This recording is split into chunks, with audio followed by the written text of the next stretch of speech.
Single dad forced to marry disabled billionaire. On wedding day, she stood from her chair and said. When Daniel Carter first heard the words, "You have no choice," he thought they were joking. He stood in the office of Mrs. Hargreave, the sharp-eyed legal guardian of the late tech tycoon Eleanor Blackwood. Outside the floor-to-ceiling windows, the city glittered with money and power, two things Daniel had never possessed. "You can refuse, Mrs. Hargreave said calmly, adjusting her glasses, but then the bank will foreclose on your house within 60 days. Your daughter will lose her home, her school, her stability." Daniel clenched his jaw. His 5-year-old daughter, Lily, was everything. Since his wife's death 3 years earlier, every breath he took was for her. "And what exactly are you asking me to do?" he said. "Marry Ms. Blackwood." Daniel laughed once, hollow. The billionaire in a wheelchair? Yes, a deal no one wanted. Vivienne Blackwood had been a mystery to the public for years.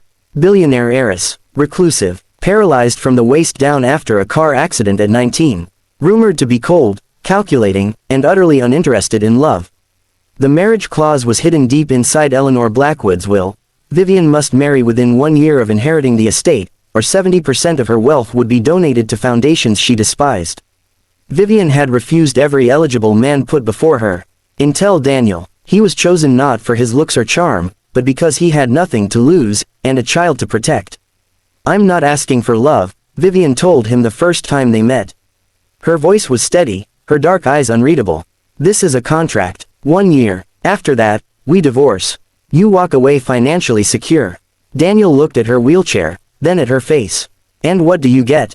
She smiled faintly. "Control. A cold arrangement." They lived in the same mansion but separate wings. Staff moved quietly, like ghosts. Vivienne worked endlessly from her study, building and dismantling empires on glowing screens.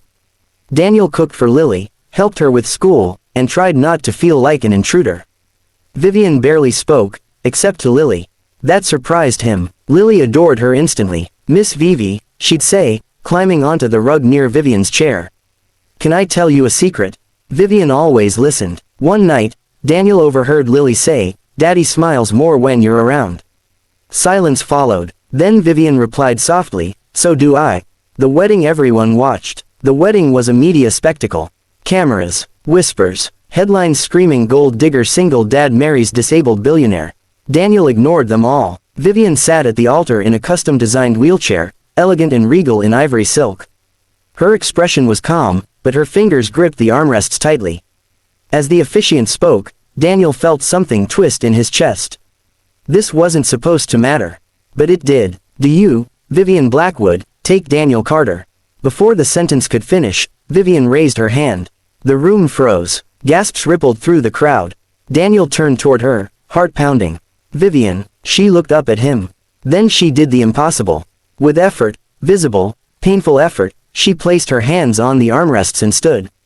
A collective scream swept the hall. Reporters surged forward. Daniel reached for her instinctively. "You don't have to." "I do," she said firmly. She stood trembling, unsupported. And then she spoke. The truth she hid. "I've been told my whole life that I am weak," Vivienne said, her voice echoing through the cathedral. "That I am broken, that I should be grateful for whatever scraps of affection I'm given." She took a breath. "My paralysis is real, my pain is real, but so is my strength." Tears streamed down her face now. "I was never fully unable to walk. I was afraid." Murmurs spread like wildfire. "After my accident, every man who looked at me saw either pity or profit.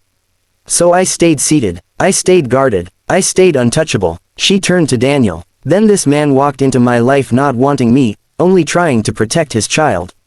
Daniel swallowed hard. "He treated me like a human being," Vivienne continued. "Not a fortune, not a tragedy." She reached for his hand.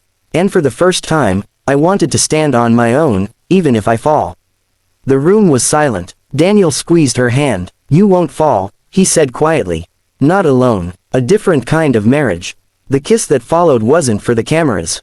It was hesitant, real. That night, the headlines changed. Disabled billionaire walks at wedding. Fake marriage turns real. But the truth was simpler. Vivienne began physical therapy, hard, exhausting work. Some days she walked, some days she couldn't. Daniel never pushed, never pitied. He just stayed. Lily called Vivienne Mom by accident one evening.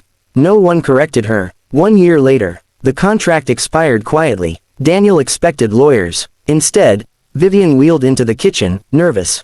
"You're free to go," she said. Daniel looked at Lily, then back at Vivienne. "Is that what you want?" She hesitated. "No." "Good," he said, "because I'm not here for the money." She stood slowly, leaning on the counter this time. "And I'm not hiding anymore." What they never expected. The forced marriage meant to control them became the thing that healed them both. Daniel learned that love isn't always chosen freely, but it can be embraced willingly. Vivienne learned that standing isn't about legs, it's about courage.